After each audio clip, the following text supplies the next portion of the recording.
प्रणाम गुरुजी। मेरे दो प्रश्न है। एक एक करके पूछिए। ठीक। क्या मैट्रिक्स फिजिकल लेवल के यानी कि फिजिकल बॉडी के भी होते हैं क्या? कल आपने हमारी साइकोलॉजिकल स्लीप डिस्टर्ब की या बायोलॉजिकल भी स्लीप भी? हम्म बॉडी जो है साइकोसोमेटिक है।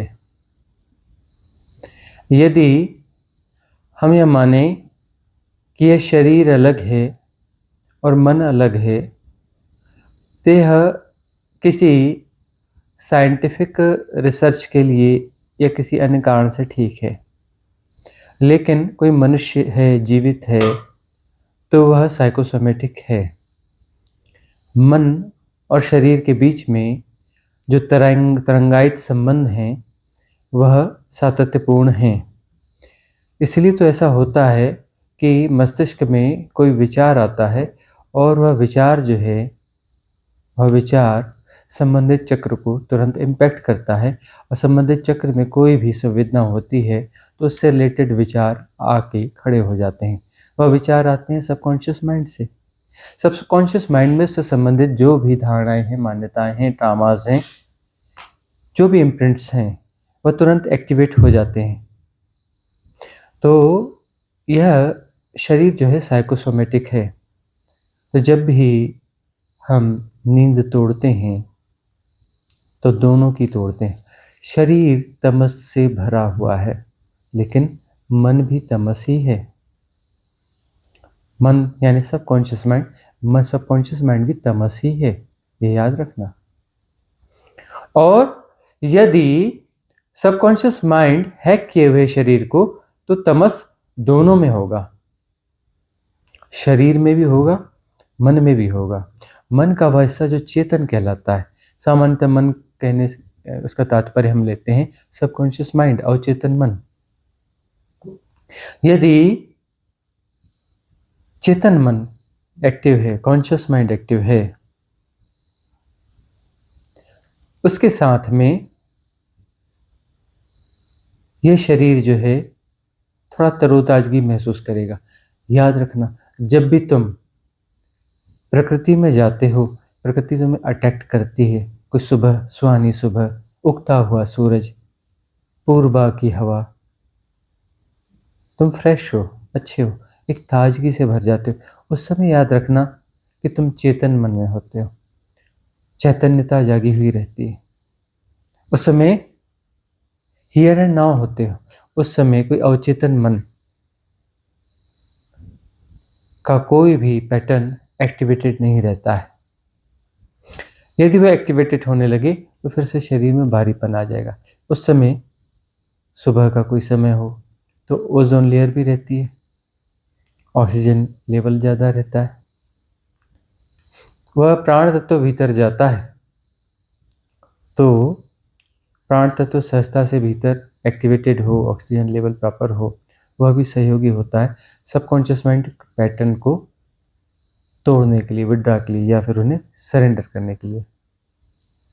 उस समय चेतन मन की कनेक्टिविटी हो जाती है। हम उस समय चेतन मन के साथ होते हैं। हमारा एम्फेसिस, वही तो हमारी फ्री विल है ना। कहाँ हमारी एम्फेसिस है, चेतन के साथ कि अचेतन के साथ? चेतन के साथ हमारी एम्फेसिस है, तो शरीर में ताजगी होगी, शरीर में तमस नहीं होगा। या तो तमस होगा या ताजगी होगी। सबकॉन्शियस माइंड के पैटर्न एक्टिवेटेड हैं तो तमस होगा। उस तमस में शरीर जो है विरूप घटनाओं में शामिल हो जाता है, शरीर भी, यदि तमस है तो। यदि ताजगी है तो शरीर की ताजगी हो, प्रफुल्लता हो शरीर में, तो वह विरूप कृत्यों में समायोजित नहीं होगा, उसमें प्रतिभागी नहीं होगा। नशे पत्ते करने वाले लोग हैं, उनके शरीर में तमस ज़्यादा होता है, तमस बहुत ज़्यादा होता है, तो वह जो है तमस में, नशे पत्ते में जा सकता है। जिसके शरीर में ताजगी है, हल्कापन है, वह नशे पत्ते में नहीं जा सकता।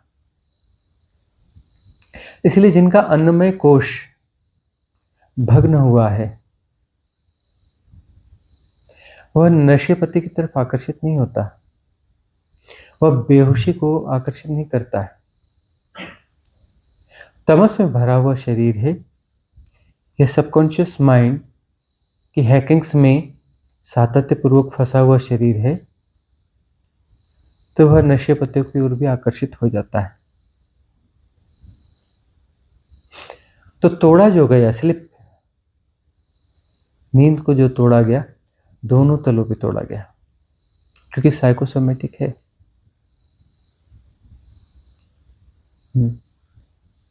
अगला प्रश्न है आपका। सभी बुद्ध पुरुषों की प्रेजेंस की क्वालिटी और उसकी इंटेंसिटी अलग अलग होती है या एक सी होती है? बुद्ध पुरुषों की क्वालिटी और इंटेंसिटी एरा के अनुसार होगी।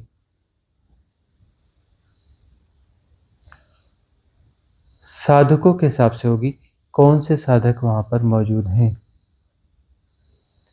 बहुत गौर से देखेंगे तो एरा के हिसाब से होगी। उस एरा में उसकी जो खिलावट होनी होगी, उस हिसाब से साधक अपने आप आ जाएंगे। और बुद्ध पुरुष जो डिलीवर करते हैं, एक सा ही डिलीवर करते होंगे हर समय, ऐसा नहीं होता। उसकी क्वालिटी और इंटेंसिटी इस बात पर भी निर्भर करती है कि कई बार गैर साधक या ऐसे साधक जिनका तल नीचा है, वह भी आ जाते हैं। वह आ जाते हैं तो उनके साथ उस प्रकार की चर्चा होती है, उस प्रकार की ऊर्जाओं का खेल होता है। जब सामान्य व्यक्ति मिलने के लिए आएगा तो बुद्ध पुरुष अपनी देव ऊर्जाओं को व्यर्थ नहीं करेंगे। वहां तुम्हें भ्रांति हो सकती है, तुम्हें भ्रांति हो सकती है कि बड़े साधारण हैं हमारे गुरुजी, तो कभी उस समय किसी समय बैठते हैं व्यासपीठ पे तो एकदम गजब की बात हो जाती है, किसी समय जो है किसी विशेष परिस्थिति में एकदम गजब की बात हो जाती है। अभी तो बहुत साधारण से दिख रहे हैं, और साधारण व्यक्ति के साथ हैं, या वो व्यक्ति जो साथ में वो साधारण स्थिति में, उस मनोदशा में है, तो वह अपनी दिव्य ऊर्जाओं को व्यर्थ क्यों करेंगे। वह भी उसी तल पे आ जाएंगे इंटैक्ट होने के समय, उस तल पे ही आ जाएंगे। वो व्यर्थ नहीं करेंगे अपनी दिव्य ऊर्जाओं को। जब कोई पात्र है, तैयार है, जब लगता है कि ये चोट काम करेगी, तभी वह अपनी देशना देते हैं, अन्यथा नहीं। जो सदगुरु हैं, गुरुओं की बात नहीं कर रहे हैं, सदगुरु हैं, गुरु बहुत सारे हैं, सदगुरु तो रेयर वन होते हैं। गुरु तो 300 से 600 होते हैं धरा पर हर समय, सदगुरु तो 3, 4, 5, बहुत ज्यादा हो गए, बहुत ज्यादा हो गए तो 6, इससे ज्यादा धरा पर होते नहीं एक साथ।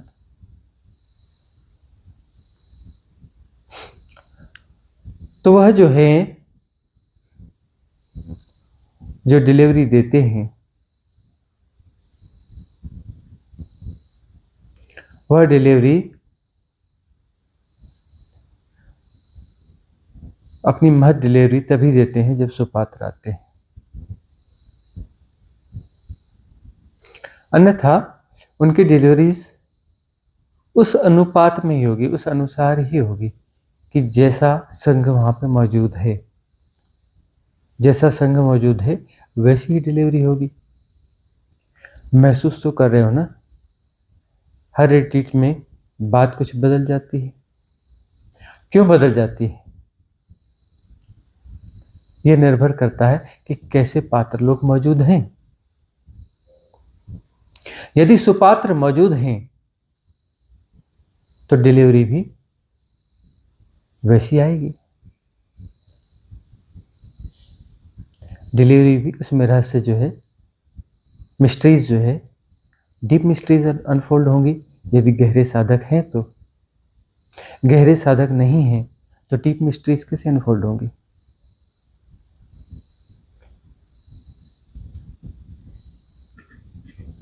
कोई प्रति प्रश्न है? हाँ, मैंने महसूस किया है कि दूसरे बुद्ध पुरुषों की प्रेजेंस एकदम कूलिंग और सूदिंग होती है, हम्म लेकिन जब मैंने पहली बार आपको वीडियो के माध्यम से महसूस किया हम्म तो बहुत ही हॉट फील हुआ था और मैं बेचैन हो गया था। हम्म एक तरफ से सुनना रोक भी नहीं सकता और मेरी नींद भी डिस्टर्ब हो रही थी। हम्म। तो ऐसा क्यों? ऐसा इसलिए है क्योंकि हम कल की हैं।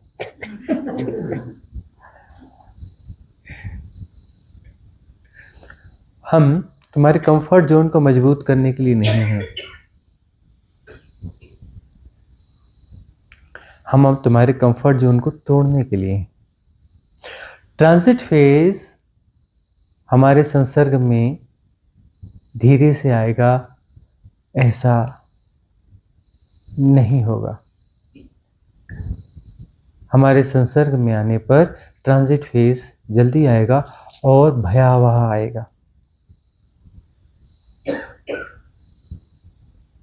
कंफर्ट जोन में जो साधना होती है वह साधना बहुत गहरे नहीं ले जाती, बहुत गहरे नहीं ले जाती। सदगुरु के सानिध्य में आए हो और नींद हराम न हो तो याद रख लेना कि सदगुरु का सानिध्य नहीं है वह। उनकी मौजूदगी तुम्हारी रातों की नींद, दिन का चैन दोनों हराम कर देते हैं। वह तुम्हें झकझोर देते हैं और तुम्हारा जो जीवन का अवसर है वह सार्थक हो जाए, यही अवसर, किसी भविष्य का अवसर नहीं, जन्मों जन्मों की बात नहीं। सदगुरु के पास जो है जन्मों जन्मों का टाइम स्पान नहीं होता। यही जन्म तुम्हारा अंतिम जन्म हो, वही देशना होती है। हमें तो समझ में नहीं आता कि वह कौन सी साधना है जो बहुत अच्छी चलती है, सालों से चल रही है, 30 साल से चल रही है, 40 साल से चल रही है, जन्मों जन्मों से चल रही है, आगे भी चलेगी, जीवन भर चलेगी, फिर अगला जन्म होगा, फिर अगले जन्म में फिर साधना चलेगी, बहुत अच्छी साधना चलेगी, बिल्कुल सुदिन शांत मस्त चलती रहेगी साधना। फिर उसके अगला जन्म चलेगी, फिर उसके अगले जन्म चलेगी। ये साधना कैसी साधना है? जिससे मुक्ति घटित न होती हो वो साधना कैसी साधना है? सुदिन साधना तुम्हारे कंफर्ट जोन को सपोर्ट करती है। कंफर्ट जोन तुम्हें सर्वाइवल के लिए आकर्षित करता है, व्यर्थता का बोध नहीं होने देता, विरक्ति नहीं जागने देता, वैराग्य बोध को सघन नहीं होने देता। कंफर्ट जोन, सुदिन साधना तुम्हारे कंफर्ट जोन को मजबूत करेगी। यह जन्मों जन्मों जाने वाली साधना है। डिस्कंफर्ट होगा हर तल पे, शरीर मन सब कुछ उथल पुथल हो जाएगी। धारणाएं जिन्हें हम मूल्यवान समझते थे अब वह अपना मूल्य खोने लगेंगी।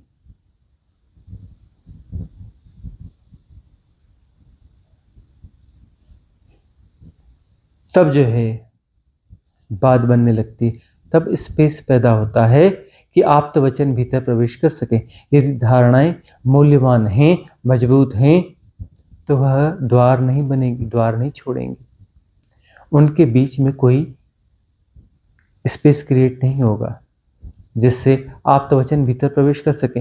आप्त वचन भीतर जब तक प्रवेश न करेंगे विध्वंस करेंगे कैसे? सुदिन सहलाना उससे धारणाओं को कुछ भी नहीं होता है।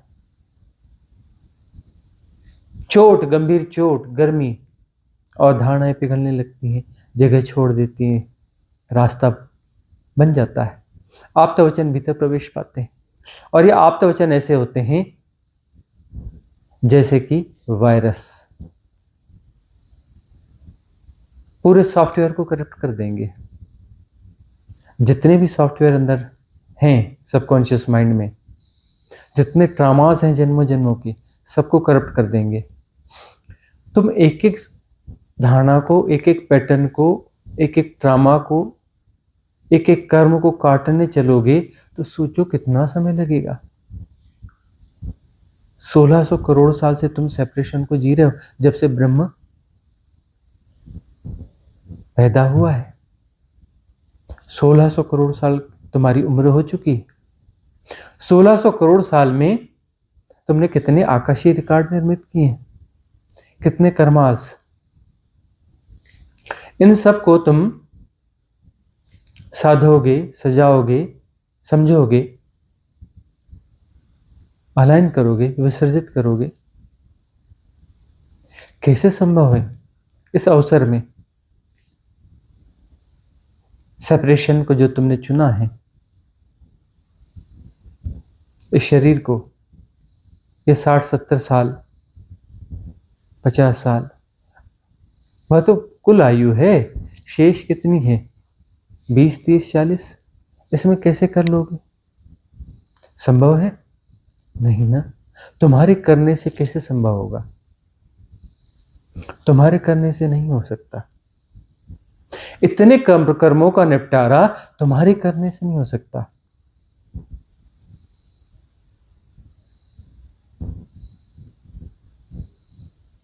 इसीलिए सरेंडर करना होता है, राह छोड़नी पड़ती है आप्तवचनों के लिए। आप्तवचन जो है भीतर प्रवेश कर जाते हैं और तोड़फोड़ मचा देते हैं। तुम्हारी रातों की नींद और दिन का चैन हराम हो रहा है, लेकिन याद रखना तुम्हारे जन्म कट रहे हैं।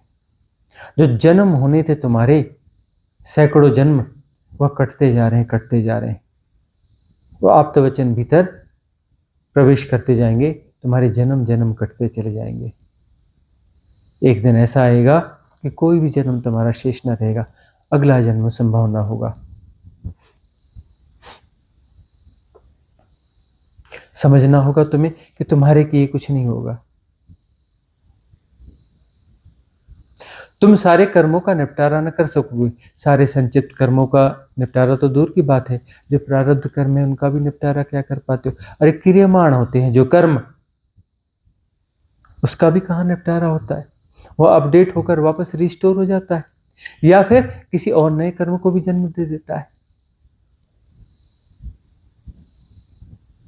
एक नया कारण बन जाता है और संग्रहित हो जाता है तुम्हारे सबकॉन्शियस माइंड में। तो तुम्हारे किए होगा कैसे?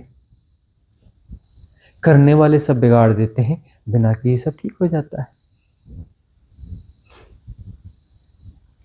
करोगे, करते करते, कर्तापन से, करने से कर्ता पैदा होता है, करने से कर्ता पैदा होता है, करने से कर्म पैदा होते हैं, करने से कर्मज वापस संचित हो जाते हैं, रिस्टोर होते हैं, मतलब संचित हो जाते हैं। तुम्हारे किए न होगा। जब स्वीकार करना है कर लेना, जब हारना हो हार जाना। तुम हारोगे, तुम जगह दोगे आप्तवचनों को भीतर प्रवेश करने के लिए और बेहतर तरीके से। जितना तुम आप्तवचनों को भीतर प्रवेश करने दोगे, वह तोड़फोड़ मचाएंगे। और यह तोड़फोड़ जो है सौभाग्य है, कल्याण है, मंगल है। लोग घबराते हैं कि आपके पास हम आए, गड़बड़ हो गई। पहले आप भले थे, रातों को बढ़िया नींद आती थी, गहरी नींद, सो जाते थे, पता ही नहीं चलता था कब सुबह हो गई। अब पूरी रात पता चलता है स्वप्न चल रहे हैं, हिलडुल हो रही है, पूरी रात लगता है स्वप्न चल रहे हैं, कुछ गड़बड़ चल रही। बेहोश नहीं हो पाते, सपने सबके चलते। पहले बेहोश हो जाते थे, सपने चल रहे हैं और बेहोशी चल रही है। अब बेहोश नहीं हो पाते, सपने चल रहे हैं तो पता चलता है सपने चल रहे हैं। कट रहे हैं कर्म स्वप्न में भी। स्वप्न में भी काम चलेगा। निर्जरा होगी, उदीर्णा होगी, निर्जरा होगी। पहले उदीर्णा हो रही थी, निर्जरा नहीं हो रही थी, अब उदीर्णा भी होगी, निर्जरा भी होगी। स्वप्न में भी स्वप्न का भी प्रयोग करना पड़ेगा।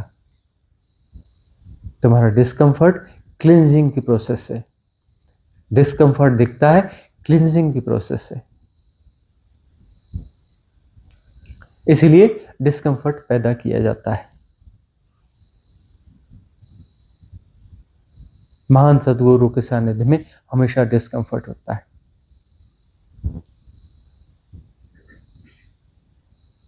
गुरु के सानिध्य में नहीं होता है, सद्गुरु के सानिध्य में होता है।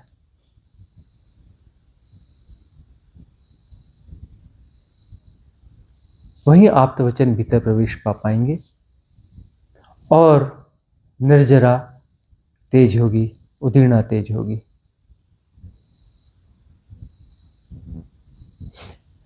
मल्टीपल लेयर्स हैं सबकॉन्शियस माइंड में,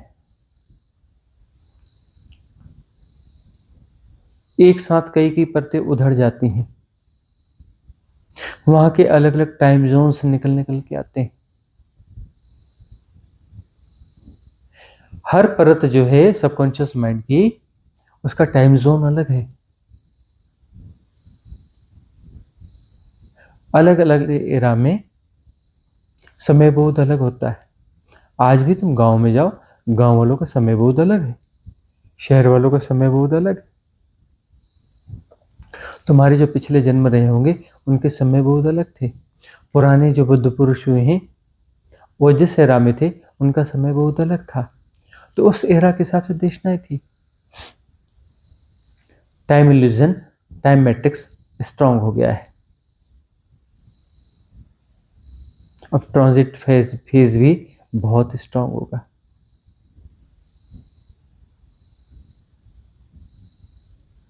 जितना स्ट्रांग होगा उतना कल्याणकारी होगा। जितना डिस्कम्फर्ट है वह आशीर्वाद है, आशीष है। उस तरीके से लोगे तो बात बनेगी, अन्यथा डरोगे, भागोगे, बचोगे अपनी मुक्ति से, अपने कल्याण से बचोगे, अपने मंगल से बचोगे। बचना नहीं, स्वीकार करना है, परम स्वीकार। समता को पुष्ट करना है, मूल देशना समता को पुष्ट करने की देशना है। ट्रांजिट फेज में, ट्रांजिट फेज आशीर्वाद है, इस आशीर्वाद को स्वीकार करना, यही आशीर्वाद मुक्तिदायक है।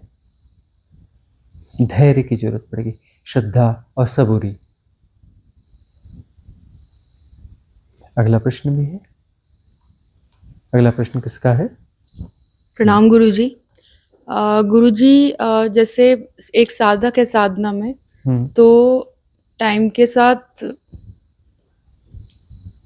गुरुजी किसी और को मैं क्वेश्चन ही भूल गई। हाँ हाँ गुड़िया। प्रणाम स्वामी जी। अभी आपने दिन में भी कहा था और अभी भी कि हम कंफर्ट जोन तोड़ रहे हैं, और दूसरा शुरू के प्रवचनों में आपने कहा कि यहाँ सहज योग, सहज साधना हो रही है। तो इन दोनों में मुझे दोपहर में भी विरोधाभास सा लग रहा था। हाँ। और ये इसका विरोधाभास है, कॉन्फ्लिक्ट है कि यह सहज योग है, सहज योग है, और यहाँ पर जो है ट्रांजिट फेज घट रहा है। डिस्कम्फर्ट, सहज योग से ऐसी भ्रांति पैदा होती है, बड़ी सहजता से सो जाएंगे, आहा हा क्या नींद आएगी, उस नींद में मुक्ति घट जाएगी।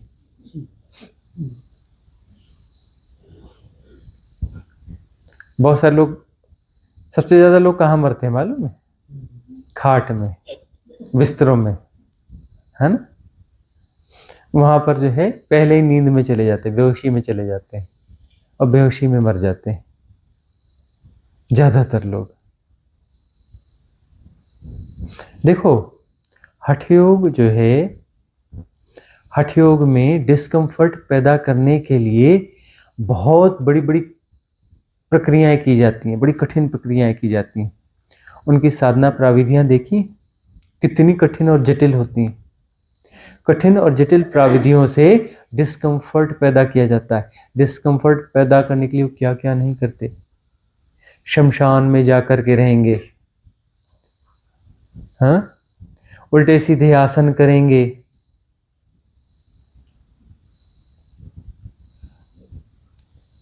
वो क्या करते हैं, आग जला के बैठेंगे गर्मी के दिनों में धूप में, डिस्कम्फर्ट पैदा कर रहे हैं ना। जाड़ों में नंगे होकर के बाहर बैठेंगे, बर्फ में जाके बैठेंगे, अपने लिए डिस्कम्फर्ट पैदा कर रहे हैं ना। यह हठी हो गए,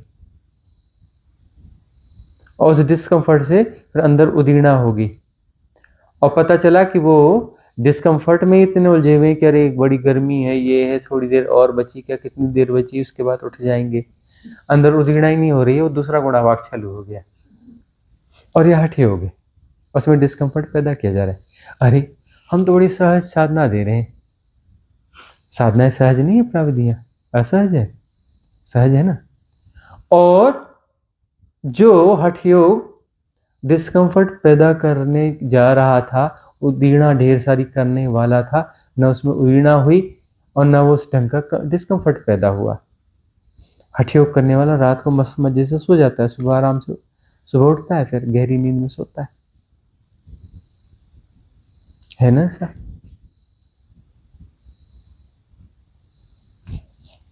हम तो तुम्हें कुछ भी ऐसा कठिन नहीं कराते, तुम रात में ठीक से सो के बता दो, बता दो, मजे की नींद लेके बता दो।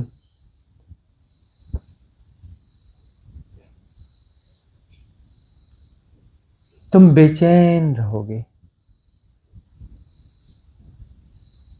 बेचैन रहोगे, और हम तुमसे कहेंगे बेचैन क्यों हो, समता को पुष्ट करो, अस्वीकार कर रहे हो तुम, उदीर्णा को अस्वीकार करोगे तो बेचैन होगे। डिस्कम्फर्ट हम पैदा कर रहे हैं, लेकिन वहां पर देशना दे रहे हैं, समता को पुष्ट करो। बेचैन क्यों होते हो, भागोगे कहां पर, कहां जाओगे भागकर। डिस्कम्फर्ट है, उदीर्णा है, हजार हजार विचार प्रतिक्षण उठ उठ के आएंगे, पागलपन जैसा लगेगा, पूरी पगलाहट से भर जाओगे।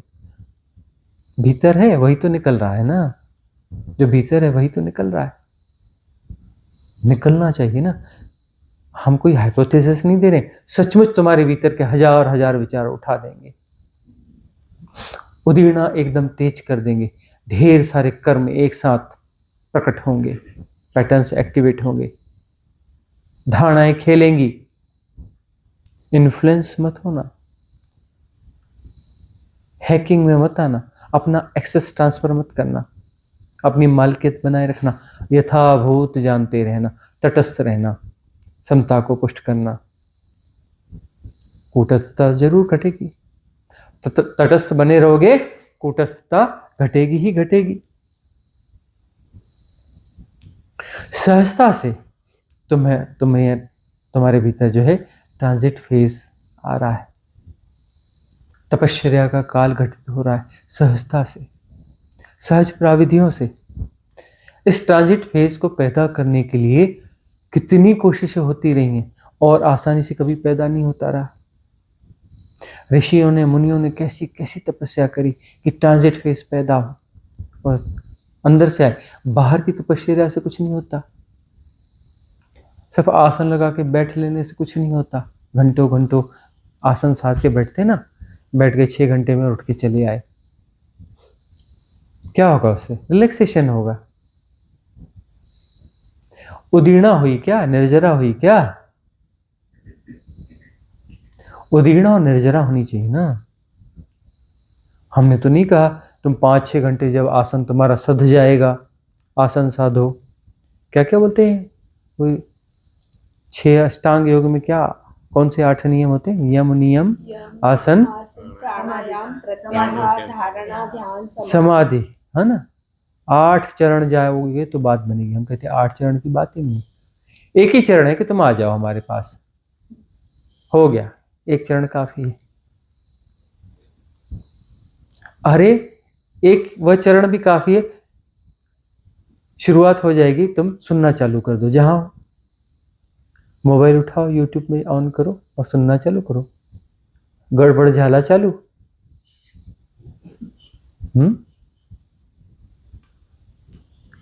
नींद हराम होना चालू।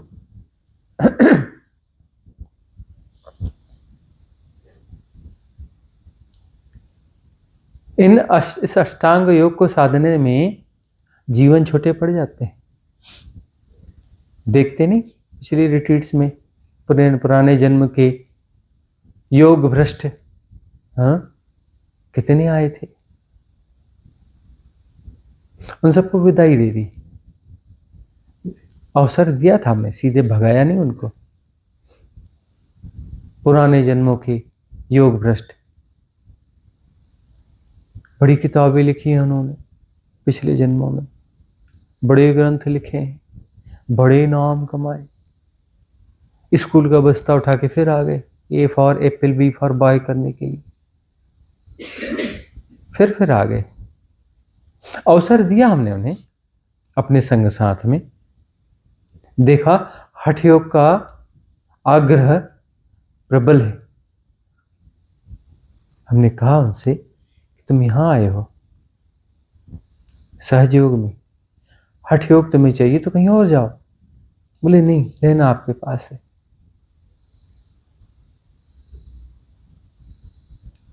देखा उनका हठयोग का आग्रह जाता नहीं, विदा कर दिया उन्हें, जाओ भटको दुनिया में, ढूंढो, हठयोग में ढूंढो।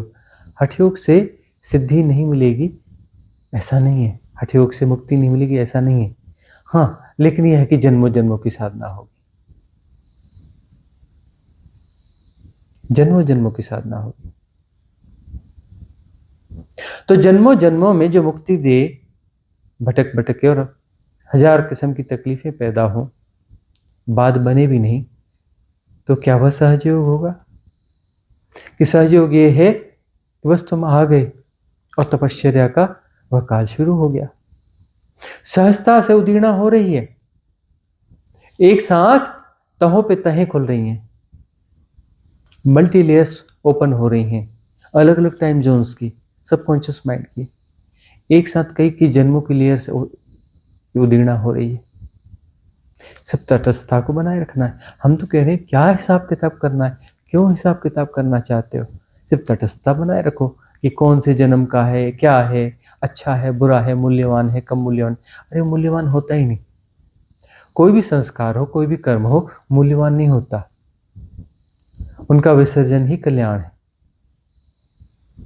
उसके बाद जो फंस जाएंगे ना, उसके लिए दिया है ना मंगल कामना क्षमा याचना की विधि दी है ना, और हर सिद्ध क्रिया के बाद मंगल कामना करते हो ना, हर देशना के बाद मंगल कामना करते हो ना।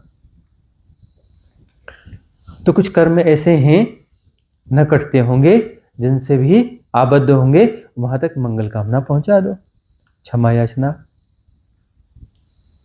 मांग लो, पहुंचा दो वहां तक, कट जाएंगे वह भी। उसके लिए जन्म क्यों लेने हैं? उसके लिए उनसे मिलना क्यों है? लेन देन क्यों निपटाने? पास साथ में रहकर झगड़े झांसे करके क्या जरूरत है? अरे यहीं से मंगल कामना भेजो, छोटा मोटा क्या मंगल देना, मंगल कामना दोगी, जा तेरा मंगल हो, तू भी मुक्त हो जा, भगवत पुरुष हो जा, तू भी मंगल हो, तेरा कल्याण हो।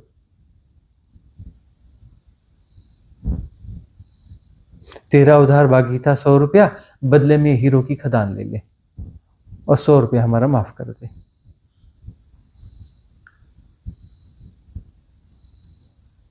सीधे मंगल दो, मुक्ति का मंगल। कौन सौदा न करना चाहेगा कि 100 रुपया बाकी था, कि 1000 बाकी था, कि ये छोटा मेरा छीन लिया था, कि यह कर लिया था, बदले में हीरो की खदान ले ले।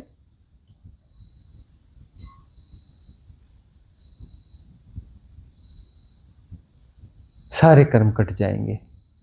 सहजता है ना, सहजता से होगा ना। कठिन से कठिन कर्म और लेन देन इन सहज सिद्ध क्रियाओं से कट जाते हैं।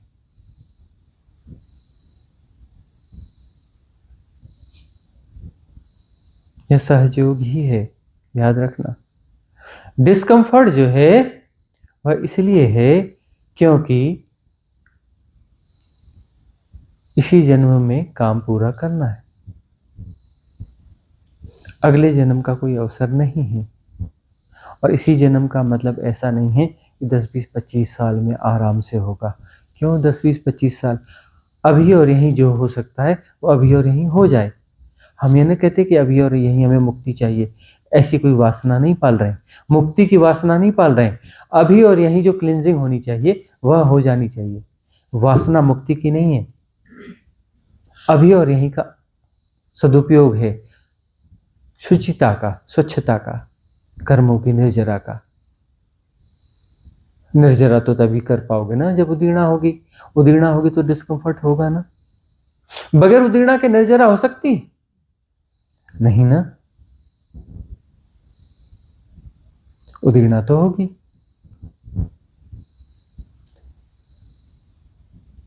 उदीर्णा होगी और निर्जरा भी हो जाएगी। कितनी बड़ी बात है। उदीर्णा होती है कर्मों की, निर्जरा नहीं होती। उदीर्णा होती है वह हैक कर लेता है तुम्हारे कॉन्शियस माइंड को, तुम्हारे प्राण को, और तुम्हें नचाता है कठपुतली की तरह कर्म। सहजता से बात बन जा रही, एक्सेस ट्रांसफर नहीं हो रहा ना। कर्म तुम्हें नचा नहीं पाएगा ना, नचा नहीं पाएगा तो सहजता से हुआ ना। सिर्फ भीतर ही भीतर बात बन गई ना, बाहर घटाई नहीं। बाहर उसको घटा करके निपटारा करना चाहोगे, हट है। बाहर निकाल के तुम उसे पूरा करना चाहते हो, घटाना चाहते हो, हिसाब किताब बराबर करना चाहते हो, कठिन है, असहज है, असहजता है। सहजता यह है कि भीतर ही भीतर निपटारा कर लो। ठीक है, कुछ रातों की नींद जाएगी, कुछ 2, 4, 6 साल तपस्या के हो जाएंगे। तुम क्या सोचते हो इनके न हुए होंगे? बुद्ध के, महावीर के, शिव के, कृष्ण के, कबीर के, नानक के, ओशो के न हुए होंगे?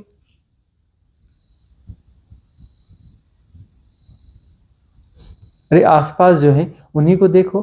नानक जाके नदी किनारे पड़े रहते थे, ओशो नदी किनारे पड़े रहते थे रात रात भर।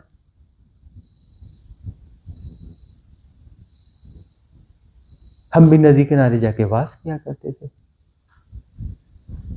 जंगलों में, घने घनाघोर जंगलों में। ट्रांजिट फेज हमारा न रहा होगा, हमने न भोगा होगा, हमारा तपस्या का काल न रहा होगा।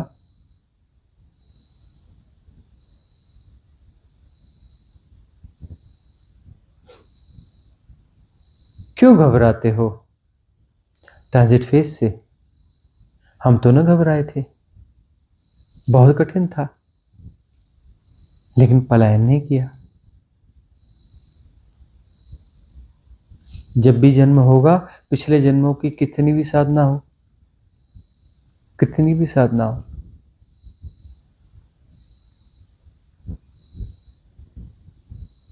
ट्रांजिट फेज आएगा ही आएगा।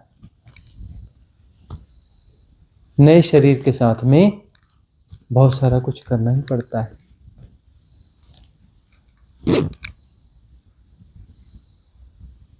बहुत सारी प्रक्रिया होगी ही होगी। तो ट्रांजिट फेज आ रहा है, तपश्चर्या का काल घट रहा है, यह मंगलकारी है, यह कल्याणकारी है।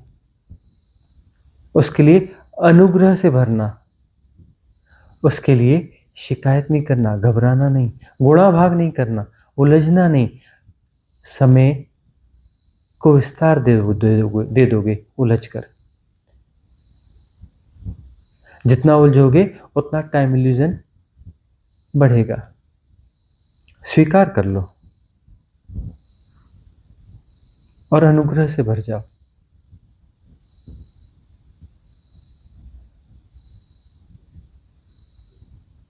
अगला प्रश्न किसका है? प्रणाम गुरुजी। गुरुजी, अभी इसके पहले जब माइक आया मेरे पास तो लग रहा था जैसे कुछ बोलने की अवस्था में नहीं हूँ, और लग रहा था माइंड एकदम ब्लैंक हो गया है। मैं क्वेश्चन कंप्लीटली भूल गई, मुझे कुछ भी ध्यान नहीं कि मुझे क्या बोलना है। एक ये क्वेश्चन है, बाद में दूसरा लेंगे जो उसके बाद बोलना था वो। जब भी साधना में गहरे जाएंगे तो ऐसे पॉजेस आते हैं जहां पर अचानक ब्लैंक हो जाओगे। ऐसे पॉजेस आएंगे और बड़ी जरूरी चीज है, यह करना है, और 2 सेकंड बाद पूछो कि अच्छा बहुत जरूरी चीज है, क्या है बताओ, अरे भूल गया, बहुत जरूरी काम है, इसे निपटाना है, बहुत जरूरी है तो याद रहना चाहिए। मिनट भर बाद पूछो, बोल रहे थे ना कोई बहुत जरूरी काम है, हाँ एक बड़ा जरूरी काम तो था, कौन सा काम था वो ये पता नहीं, भूल गए। पॉजेस आएंगे,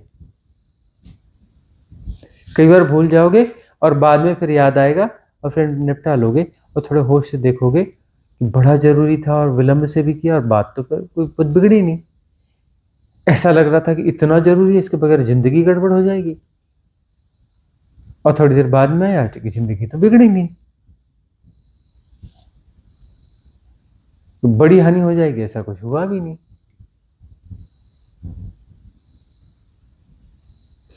यह जो है ऐसे गैप्स आते हैं जहां पर जो है जो पैटर्न्स हैं, जो मन के प्रवाह हैं, वो खंडित होते हैं और एकदम ब्लैंक हो जाते हो। हालांकि पूरी जिंदगी चलेगा ऐसा नहीं है, यह जो है तपश्चर्या के काल में कुछ ऐसा समय होता है, कुछ ऐसे फेजेस आते हैं, ये फेजेस आते हैं और निकल जाते हैं, ये साधना के बीच की अवस्थाएं। अगला प्रश्न क्या है? गुरुजी जैसे अभी सुबह अन्नमय कोश की हम बात कर रहे थे, तो गुरुजी जब साधना में गहराई आती है तो हमको ये एग्जैक्टली पता चलता है कि हमारा अन्नमय कोश टूट रहा है या नहीं, या फिर वो मन का आग्रह जैसा लगता है कई बार कि क्लैरिटी नहीं होती है कि ये हो भी रहा है या फिर हमारा मन का कोई पैटर्न है जो काम कर रहा है। तो ये गहराई जब आएगी तो उसके साथ क्या संभव हो पाएगा ये कि हमें पता चले? साधना गहरे जाएगी, वहां सहजता आएगी, गहरी साधना में सम्यक समझ भी विकसित होगी और सहजता भी विकसित होगी। सम्यक समझ और सहजता में हमें मूल्यांकन करना नहीं होता है, हम पता नहीं करते कि क्या हो गया, कहाँ तक पहुँच गया, कैसा हो गया, फलाकांक्षा नहीं होती। जब फलाकांक्षा का आग्रह नहीं होता तो जो फिर चीज़ घटती है, जानना उसमें समाहित होता है, प्रज्ञा उसमें इनबिल्ट होती है। ये जो कुतूहल है ना बार बार जानने का कि यह कहाँ तक हो गया, कैसा हो गया, इसका रिजल्ट क्या आया, वह आया, ये कुतूहल है, याद रखना, कुतूहल। कुतूहल क्या है? सिन, पाप। कुतूहल नहीं, जिज्ञासा नहीं, मुमुक्षा। मुमुक्षा जो है यह नहीं आंकती कि मेरी स्थिति क्या है, मुमुक्षा यह आंकती है कि फंसावट कितनी कहाँ है और उसकी साधना क्या है, कितना पाया, क्या लेना देना, कहाँ और क्या बचा है फंसावट, उस फंसावट के लिए क्या हो सकता है, यह मुमुक्षा है। क्यों अपनी ऊर्जा को यहाँ वेस्ट करना मूल्यांकन में कि कितना हो गया, कहाँ तक पहुँच गया, कैसा पहुँच गया, मेरी अवस्था कहाँ है जी बताइए, गुरु जी बताइए, मुझे अनुभव घट गया, मेरी स्थिति क्या है बताओ। ये मूल्यांकन, ये रिजल्ट ओरिएंटेड मेंटालिटी, ये क्या पैटर्न नहीं है कि थोड़ा सा कुछ किया और उसका मुझे रिजल्ट पता चलना चाहिए, स्टेज पता चलनी चाहिए, कितने डिग्री हम ऊपर चले गए, कितनी सीढ़ी ऊपर पहुंच गए, कितनी सीढ़ियां बाकी हैं। ये देखना, ऐसा इस तरीके से तुम्हारे मन में शब्दों में न उठता होगा, लेकिन भीतर सबकॉन्शियस माइंड में पिक्टोरियल लैंग्वेज इसी तरीके से बहती है, बहुत गहरे में इसी तरीके से चल रहा होता है। ऊपर ऊपर तुम जस्टिफाई कर लो या कुछ और कर लो, भीतर में ऐसे ही चलता है। अगला प्रश्न कम्युनिटी से पूछिए। स्वामी जी, आपने यूएस में एक सेशन में बोला था आप्तवचन कि यहाँ पाकर भी कुछ नहीं पाया जाता और खोकर भी कुछ नहीं खोया जाता। तो कृपया विस्तार से बताएं। यह जगत कुछ ऐसा जगत है कि यहाँ पा पाकर भी कुछ नहीं पाया जाता। यहाँ पा पाकर भी कुछ नहीं पाया जाता और खो खोकर भी कुछ नहीं खोया जाता।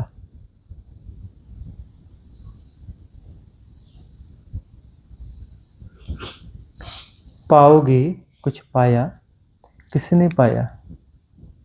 पाया तो किसी ने पाया ना। किसने पाया? सेपरेशन ने पाया ना। उससे क्या होगा? कोई सेपरेशन ही मजबूत होगा ना।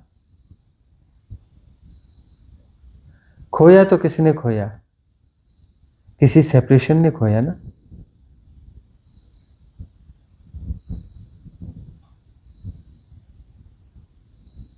खोया तो सेपरेशन ने खोया।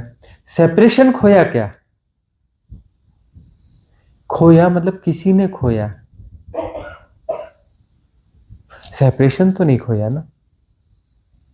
पाया तो किसी सेपरेशन ने पाया।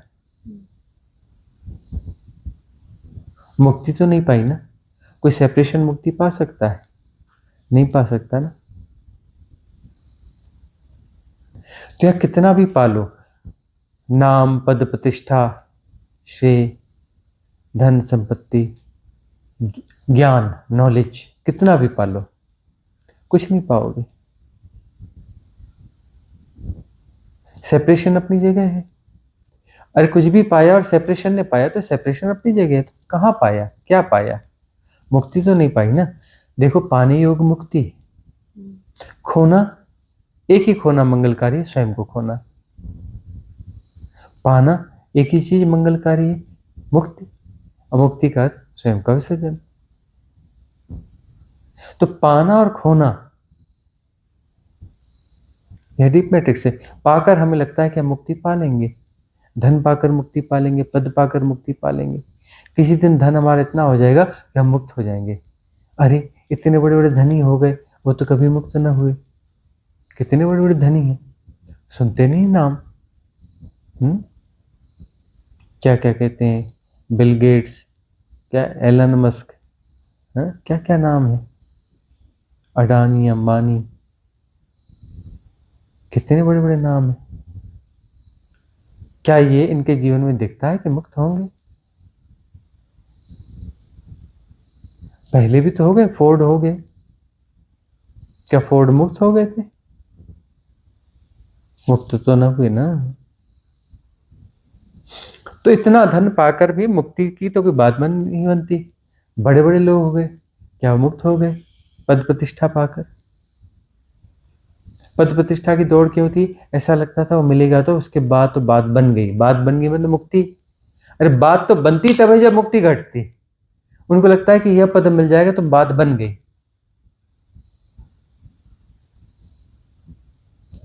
तब हमें ख्याल आ जाते हैं ताऊ जी, है ना।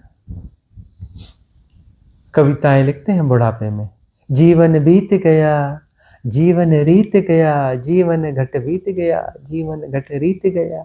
3 दिन बाद प्रधानमंत्री रहे।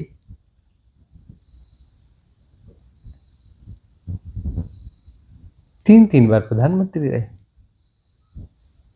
सर्वोच्च पुरस्कार मिले, बोल भी नहीं पाते थे। अंत में मुंह से हवा निकलती थी और पश्चाताप से भरे रहे।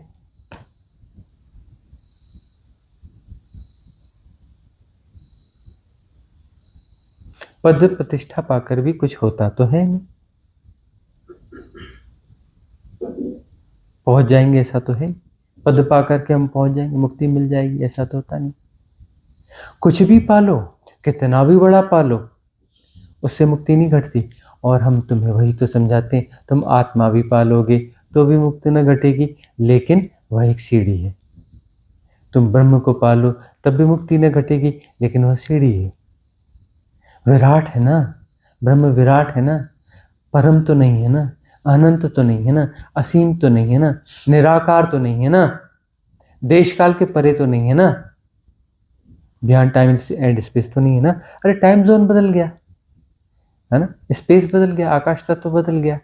यह आकाश न होगा, ब्रह्माकाश होगा। यह आकाश न होगा, ब्रह्माकाश होगा। यह समय का इल्यूजन न होगा, दूसरा समय का इल्यूजन होगा। ब्रह्म का समय ब्रह्म का समय होगा। है तो समय ही ना, समय के होने का ढंग ही तो होगा ना। फसावट थोड़ी बड़ी हो गई, फसावट थोड़ी विराट हो गई, मुक्ति तो न हुई ना। तो पाप आकर भी कुछ नहीं पाया जाता। पाना तो वही है जिससे मुक्ति घटे, और खो खोकर भी कुछ नहीं खोया जाता।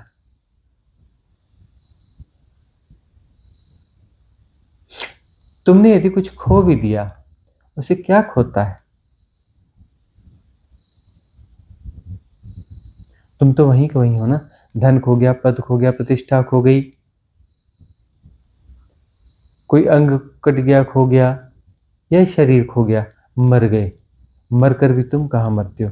तुम तो वहीं अपनी जगह हो, शरीर को जानते हुए, फिर शरीर से बाहर, फिर नया शरीर ढूंढते हुए, फिर नए शरीर को पकड़ लोगे। तुम अपनी जगह हो, खोए कहाँ? खो जाते तो बात बन जाती ना, लेकिन तुम खोए कहाँ? तुमने जो जो बाहर से बटोरा था सब खो जाता है, तुम नहीं खोते हो। यदि तुम सचमुच में खो दो, सचमुच में खोना खुद को खोना है, सेपरेशन को खोना है।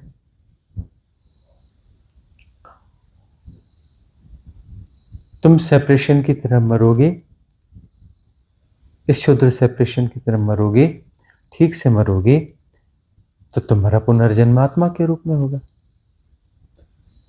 और वह जन्म तुरंत होगा, स्पॉन्टेनियस होगा। इधर तुम मरोगे, उधर पैदा होगे।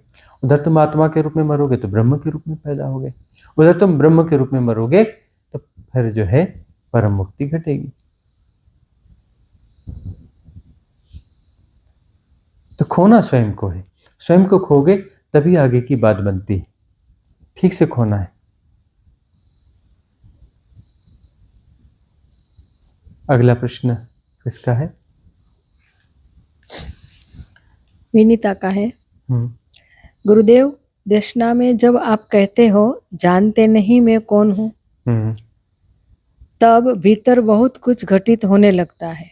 अहंकार मैं का अस्तित्व जो झूठ है समाप्त होने लगता है।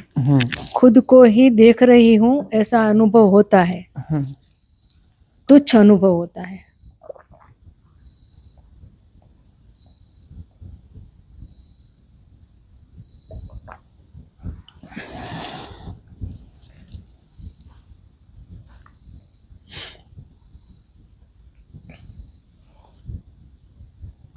अहंकार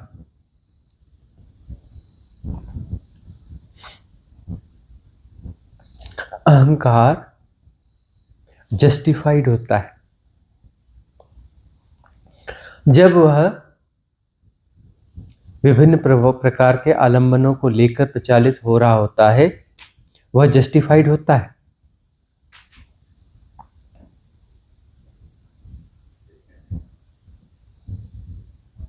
जस्टिफाइड होता है इसलिए वह चलता रहता है, वो भार महसूस नहीं होता। अहंकार एक बहुत बड़ा भार है। अहंकार के साथ तुम सहज नहीं हो सकते। इतने भारी बोझ को तुम ढो रहे होते हो, तुम सहज नहीं हो सकते। लेकिन वो जस्टिफाइड होता है। अरे बहुत जरूरी है, अरे ऐसा है, अरे वैसा है, बहुत सारे किंतु परंतु होते हैं उसके साथ। तो भार को तुम ढो रहे होते हो, जस्टिफाइड होता है, और उसकी असहजता को, उसके दुख को भोग रहे होते हो। तुम्हारे दुख भी जस्टिफाइड होते हैं, देखा नहीं तुमने? तुम्हारे दुख जस्टिफाइड होते हैं। तुम अहंकार को नहीं खो सकते। अहंकार को खो दिया तो फिर दुख कैसा? सारे दुख अहंकार से प्रजनित होते हैं, सारे दुख।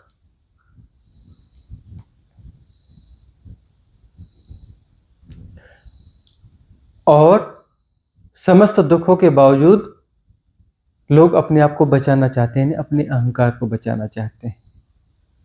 वह रिलेट ही नहीं कर पाते, वो प्रज्ञा और मेधा है नहीं, वह सजगता ही नहीं है, तो प्रज्ञा और मेधा कहाँ से जागेगी? सजगता हो तो प्रज्ञा और मेधा जागे।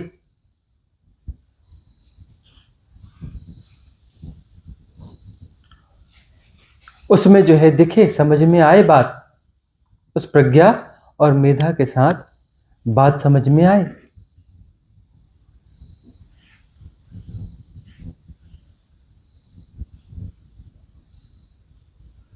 कि कैसे हम अहंकार को पुष्ट करते हैं, कैसे हम अहंकार को बचाते हैं।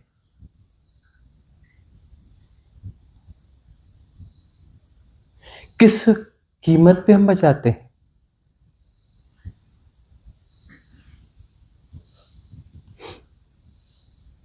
यदि हमें दिख जाए कि अहंकार का पोषण जो है हमारे जीवन को नर्क बना रहा है, यानी हमारा सेपरेशन हमारे जीवन को नर्क बना रहा है, यदि अहंकार को पोषण दे रहे हो, उसमें आग्रह बढ़ रहा है कि जानते नहीं मैं कौन हूं, तो तुम अपना भार बढ़ा रहे हो।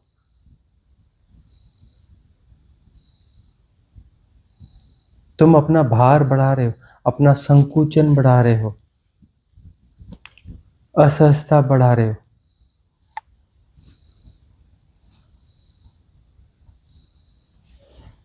और तुम्हारे हाव भाव कृत्य, अरे ऐसा नहीं है कि तुम कभी जोर से ही कहोगे, तुम विनम्रता से भी कहते हो, तुम अपने शरीर के चलने वलने के ढंग से भी कहते हो। तुम्हारे चलने का ढंग, बोलने का ढंग यह जताता है मुझे देखो, नोटिस मी, मुझे नोटिस करो, देखो मैं कुछ हूं, आई एम समथिंग स्पेशल, मैं कुछ हूं। विनम्र अहंकार, वह तो हम उदाहरण के रूप में कहते हैं इसे जोर से, लेकिन गौर से देखना, विनम्र अहंकार तो बहुत ज्यादा होता है, पूरे जीवन पे फैला होता है, बड़ा जस्टिफाइड होता है। विनम्र अहंकार ज्यादा जस्टिफाइड होता है। सेपरेशन को बचाने की कवायद है यह सब, और उसके अलावा कुछ नहीं है। और इस कवायद से कुछ हासिल हुआ हो, कुछ आनंद, ऐसा कुछ कोई सबूत नहीं है, ऐसा कोई उदाहरण नहीं है, ऐसा कोई अनुभव नहीं है। उसके बावजूद हम इस कवायद में लगे हुए हैं। यही तो प्रज्ञाहीनता है, यही तो प्रज्ञाहीनता है ना। इससे कोई आनंद फलित ना हुआ और तब भी हम उसे संभाले जा रहे हैं, उसे चलाए जा रहे हैं, तो क्या प्रज्ञा कहेंगे इसे? तो प्रज्ञा यदि जागेगी तो इस कवायद को हम सहयोग नहीं करेंगे।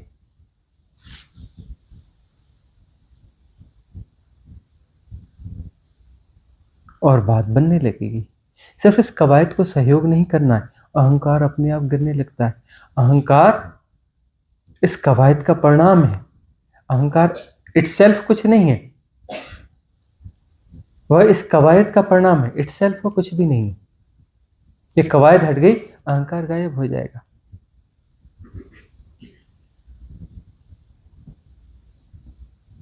अगला प्रश्न किसका है?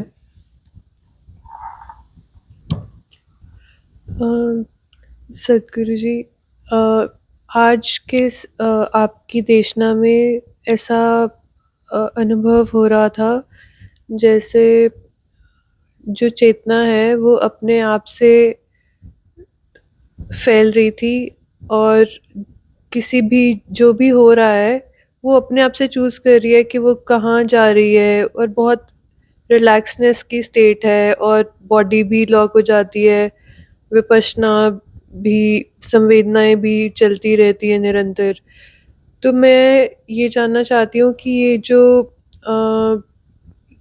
और इसमें कोई मैं जैसा नहीं आ रहा, कोई विषय नहीं उत्पन्न हो रहा था। तो जब गुरुजी आप कहते हो कि हम विषयों का जोड़ हैं, बट कोई विषय आ ही नहीं रहा है, तो उसमें उसकी उदीरना, उसका आकाश सिमटेगा कैसे जब कुछ आ ही नहीं रहा? बस आप बैठे हो, कुछ नहीं कर रहे हो, और सब हो रहा है, और उसमें कई बार बॉडी का भी भाव खत्म हो जाता है।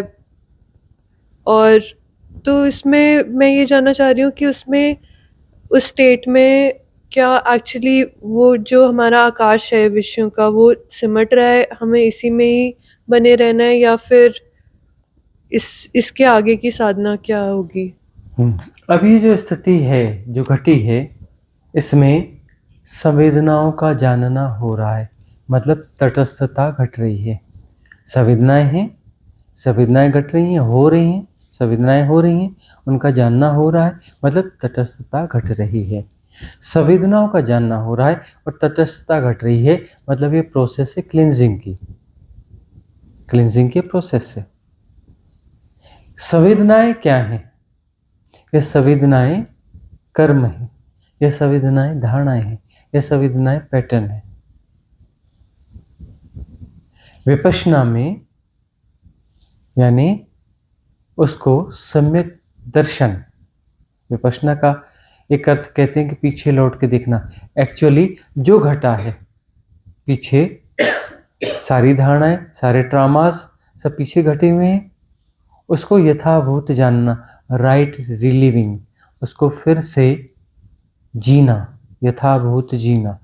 अब उसे जीना है तो जीने का, उसको जीने के दो अलग अलग ढंग हो गए, ठीक है ना। एक ढंग हम कहते हैं कि हो जाए, थोड़ा तकलीफ दे हो जाए, हो जाने दो, पूरी रील जी लो। मरते हो तो रील जीते हो ना, मरते हो तो मरता हुआ व्यक्ति जो है पूरा जीवन उसकी स्मृति में आता है। मरते वक्त पूरा जीवन, पूरी रील चलती है, मरने से लेकर पैदा होने तक उल्टी पूरी रील देखते हो। 60 साल 70 साल जितना जीवन जिया उस पूरी रील को तुम जो है जीते हो। कुछ सेकंड्स में जीते हो, लेकिन वो सेकंड्स तुम्हारे बाहर के कैलकुलेशन हैं, बाहर के कैलकुलेशन है। उन सेकंड्स में तुम 80 साल की रील को 80 साल की तरह ही जीते हो, उतना ही समय जीते हो। ये बाहर तुम्हारा जो टाइम जोन अलग है, रील को जब तुम उधर भीतर जी रहे हो तो वापस पूरा 80 साल जी रहे हो, बाहर भले कुछ सेकंड बीते हो। एक यह ढंग है, हम कहते हैं कि रील को पूरा जी लो प्रॉपर। साधना में 1600 करोड़ साल जब तुम असल में पैदा हुए थे, असल में तुम ब्रह्म के साथ पैदा हुए थे, तुम ब्रह्म हो, असल में तुम ब्रह्म हो। तो रील को वहां तक जाने दो, शरीर के छूटते वक्त क्या, तुम साधना में अभी जाओ ना, अभी और यहीं जाओ 1600 करोड़ साल पीछे तक। और जो है जब इस ब्रह्म की उत्पत्ति हुई थी, यानी तुम्हारी उत्पत्ति हुई थी, तुम्हारा सेपरेशन शुरू हुआ था, जब वहां तक जाओ। और वहां जो है, वहां जाने के बाद तटस्थता, उस तटस्थता में फिर जो है फिर से वापसी होगी इस शरीर तक, वह साइकिल कंप्लीट होगा। लेकिन रिलीविंग पूरी हो गई, कर्म सारे कट गए, राइट रिलीविंग से कर्म सारे कट गए। फिर पता चलेगा कि ये तो मेरा ही ताना बाना है, सब मैं ही हूँ, मुझसे अन्यथा तो कुछ है ही नहीं, ये सारा ताना बाना मेरा ही है, मेरे अतिरिक्त कुछ भी नहीं है। यह चेतना का भंजन होते हुए भी भंजन नहीं हुआ है, चेतना का भंजन होते हुए भंजन नहीं हुआ है कि चेतना अंश में आई और अंश में होते होते होते होते इस प्रारूप में आ गई, मनुष्य में आ गई।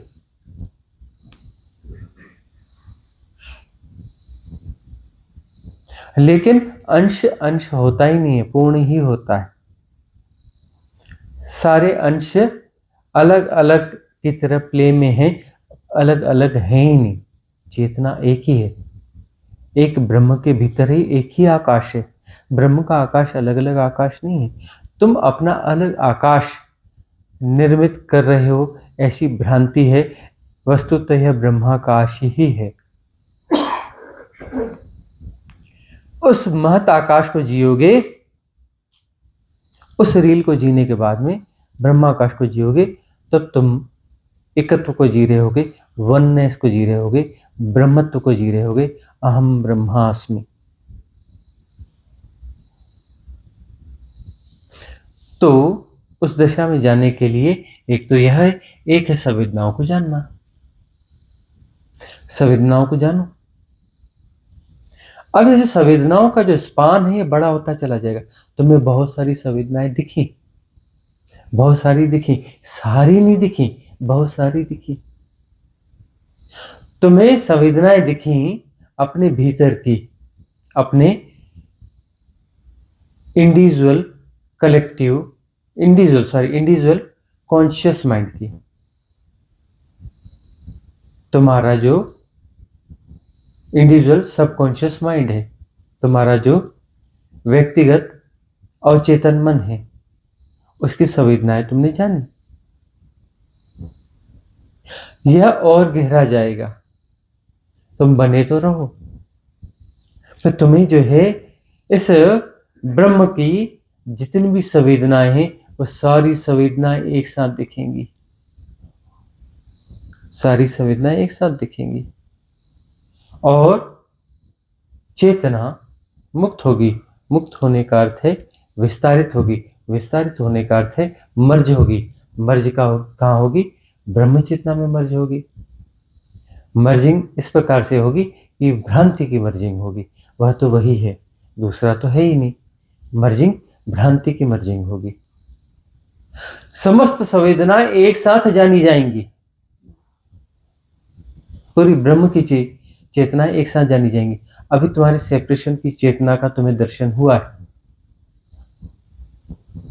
सेपरेशन की जितनी संवेदनाएं हैं वह तुम्हें दिखी। पूरे ब्रह्म की चेतनाएं तुम्हें दिखेंगी एक साथ।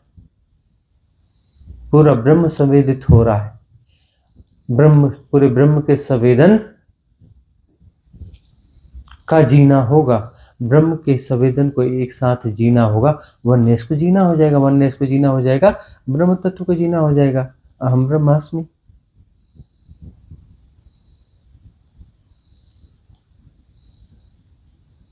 इस प्रकार की घटना है। तटस्थ बने रहना है, समता को और पुष्ट करना है। और पुष्ट करोगे तो इसे कलेक्टिव सबकॉन्शियस माइंड की संवेदनाओं को जियोगे।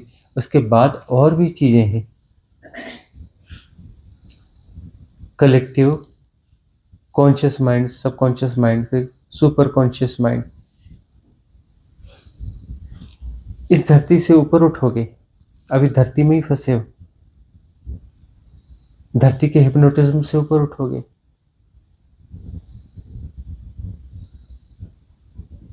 कोई गैलेक्सी का लेवल आएगा और उससे ऊपर उठते जाओगे, उठते जाओगे, उठते जाओगे। संवेदनाएं प्रसारित होती चली जाएंगी, प्रसारित होती चली जाएंगी, प्रसारित होती चली जाएंगी, ब्रह्म तक पहुंचेंगी। पूरे ब्रह्म का स्पंदन जिस दिन जानोगे उस दिन वननेस घट जाएगी। उस दिन ब्रह्म को जियोगे। यह विपश्यना है।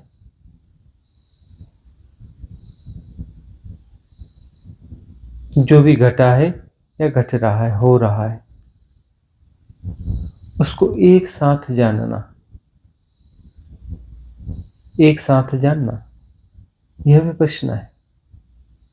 सारी संवेदनाओं को, सारे प्रकंपन एक साथ जानना। प्रकंपन एक साथ है, अलग अलग नहीं है। अलग अलग जान रहे हो, यही तो माया जाल है। यही तो माया जाल है। तुम कहते हो यह पेड़ है, यह नदी है, यह पहाड़ है, यह पर्वत है, यह टेबल है, यह कुर्सी है, यह मकान है, यह पत्थर है, यह चींटी है, यह हाथी है, यह घोड़ा है। तुम अलग अलग अलग अलग नाम रूपों में उलझे हुए हो। अलग अलग है ही नहीं, एक ही है, एक साथ हो रहा है, अलग अलग नहीं हो रहा है।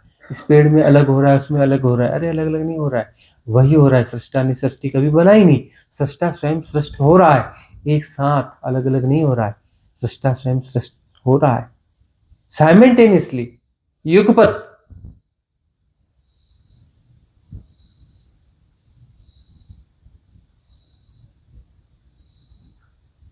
यह अनुभव विपश्यना के माध्यम से जानो या इस सहयोग के माध्यम से जानो। जानना वही है। विपश्यना की विधि भी दी हुई है, 54 मिनट की विधि है, उसका प्रयोग कर सकते हो। गुरुजी, जो एफर्टलेस नोइंग होती है, जो सहज मार्ग है आपका, एक्चुअली वही हो रहा है और उसके अंतर्गत विपश्यना हो रही है, उसमें कोई करने वाला नहीं है। हाँ, विपश्यना तो देखो, विपश्यना तो एक्चुअली जो है घटेगी ना बाद में। यह जो सहज योग में जाओगे और उसके बाद में वह चीज घटेगी ना, हैपनिंग होगी ना, क्योंकि हैपनिंग ही है ना इसके बाद में। जैसे आप बोलते हो साउंड्स और हर एक चीज़ जो भी मूवमेंट्स हो रही हैं, वो सब कुछ सहजता से जानना हो रहा है, मतलब उसमें कोई मैं जानने वाला भी नहीं आ रहा है। हाँ, जानने वाला तो है, तब तो सेपरेशन ही है ना। और जानने वाला यदि है, अलग खड़ा है, तो जो जानना होगा वो ससीम होगा, क्योंकि जानने वाले की क्षमता के अनुसार होगा ना। जानने वाला ससीम है तो जाना जाएगा वह भी ससीम जाना जाएगा। और जब जानने वाला मर्ज हो जाएगा उसी में ही, और वो वास्तविकता है कि सब हो रहा है और जानना उसमें समाहित है, जानने वाला कोई अलग से है नहीं। सृष्टा ने जब सृष्टि नहीं बनाई, वह उससे अलग नहीं हुआ, वह स्वयं सृष्ट हो रहा है, तो जानने वाला अलग कैसे हो सकता है? परम प्रज्ञा ही सृष्ट हो रही है और परम प्रज्ञा जान रही है, और वही स्वयं सृष्ट हो रही है, वही सृष्ट हो रही है और वही जान रही है।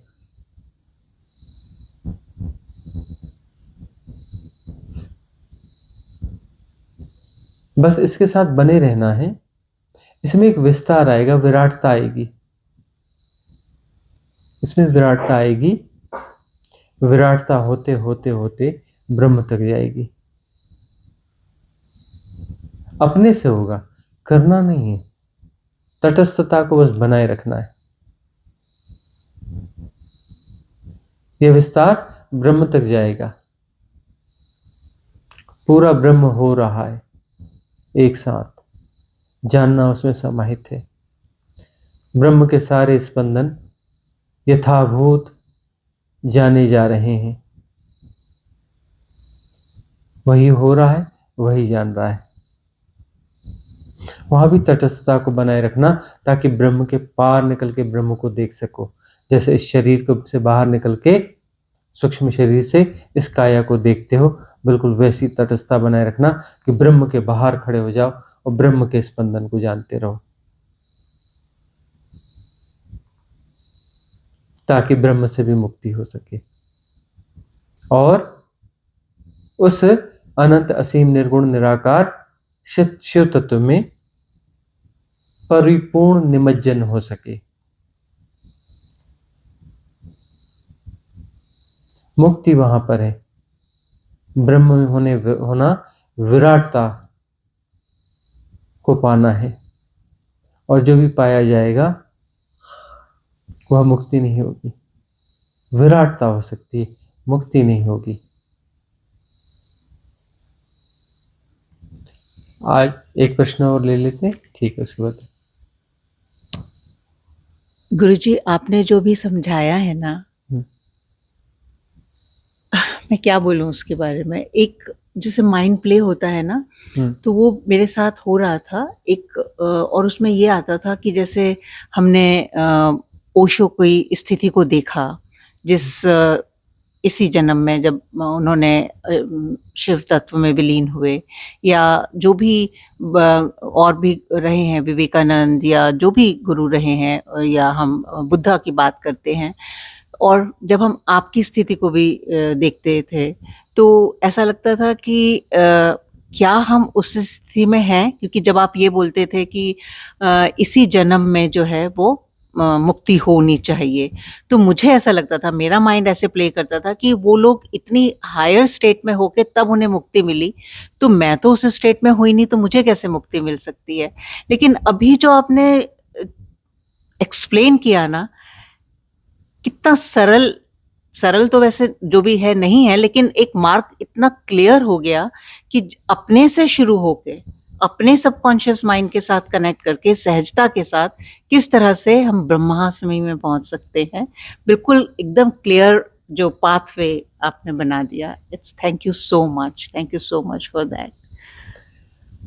कठिन साधना कठिन लगती है क्योंकि हम क्षुद्रता को बचाना चाहते हैं.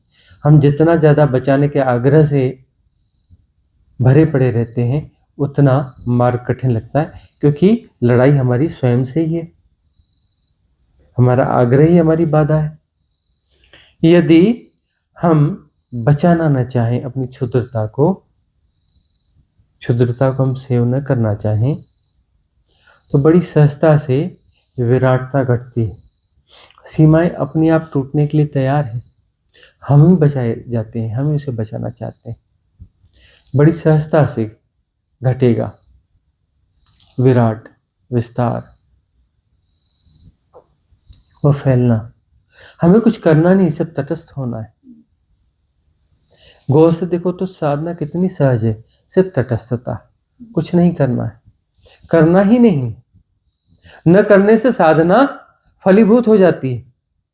हमारी फलाकांक्षा नहीं है, हमारा कोई गुणा भाग है ही नहीं, लेकिन साधना फलित हो रही है. कितना सहज है, सिर्फ तटस्थता.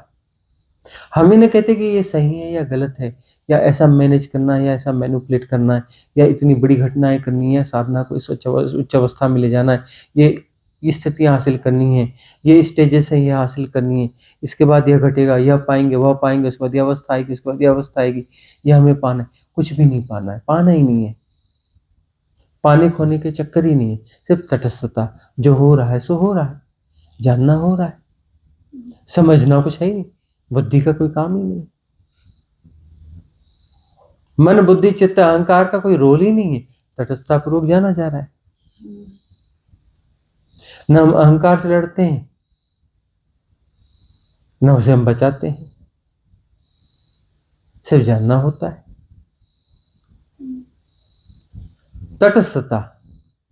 हम सिर्फ तटस्थ हैं, जानना अपने आप हो रहा है. जानने के लिए कोई एफर्ट की जरूरत नहीं है. जानने के लिए एफर्ट करोगे फंसोगे, उलझोगे, मैट्रिक्स शुरू हो जाएगा. सिर्फ तटस्थता, समता को पुष्ट करना है, जानने की कोशिश नहीं करना है. करने वाले सब बिगाड़ देते हैं, सदा से बिगाड़ते आए. बिना किए सब ठीक हो जाता है. तटस्थता, साइमल्टेनियसली जानना, क्योंकि तटस्थता में एक साथ सब कुछ जानना होगा. पांचों इंद्रियां, ऑल सेंसेस जो है समता में प्रतिष्ठित हो जाएंगे, समता पुष्ट होगी. तटस्थता से ही संभव है, क्योंकि हम नहीं कर रहे हैं कुछ. हम करने से तो इंद्रियों को विरूप कर देते हैं. इंद्रियों की विरूपता होती कैसे? कर करके ही तो होती. हमारे आग्रह दुराग्रह इंद्रियों की एक्सरसाइज करवाते रहते हैं. किसी इंद्री में ज्यादा जोर डालना, किसी में कम जोर डालना, कभी इस इंद्री का प्रयोग करना, कभी उस इंद्री का प्रयोग करना, जरूरत से ज्यादा खींचतान, एचातानी. इसमें इंद्रियों की सहज अवस्था खो जाती, समता खो जाती. कुछ नहीं करेंगे, शांत तटस्थ हो जाएंगे, इंद्रियां भी समता में पुष्ट हो जाएंगी. इंद्रियां समता में पुष्ट हो जाएंगे तो यथाभूत सब जानना होगा, और यथाभूत सब जानना होगा तो क्षुद्रता मिटती चली जाएगी, मिटती चली जाएगी. विराटता घटती चली जाएगी, घटती चली जाएगी. विराटता घटते घटते कहाँ तक पहुंच जाएगी? ब्रह्म तक पहुंच जाएगी. लेकिन तटस्थता तो हमारा मूल सूत्र है, वह तो बना ही रहेगा. ब्रह्म भी हो गए तो तटस्थता पूर्वक ब्रह्म को जानना हो रहा है. ब्रह्म को जानना हो रहा है, ब्रह्म से बाहर भी छलांग लग जाएगी. ये तटस्थता एक मूल सूत्र है. करना कुछ नहीं है, सब सजगता. Effortless knowing of all kind of happenings. वह हैपनिंग्स क्या है, हमें क्या लेना देना क्या है?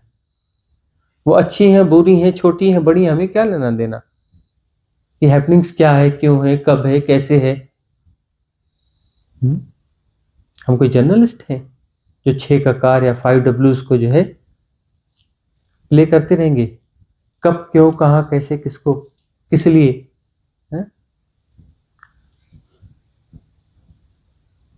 जर्नलिस्ट तो हम नहीं है.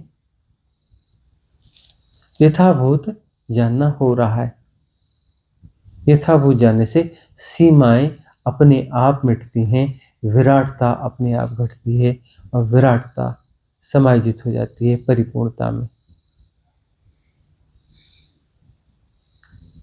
तटस्थता से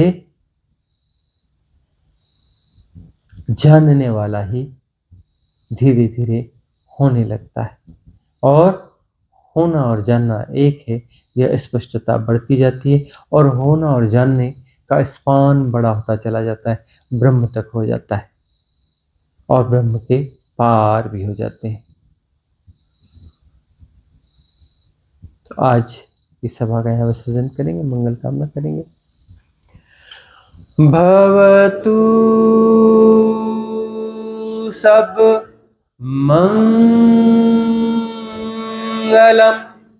भवतु सब मंगलम, भवतु सब मंगलम। सबका मंगल हो, सबका कल्याण हो, सबका मंगल हो, सबका कल्याण हो, सबका मंगल हो, सबका कल्याण हो।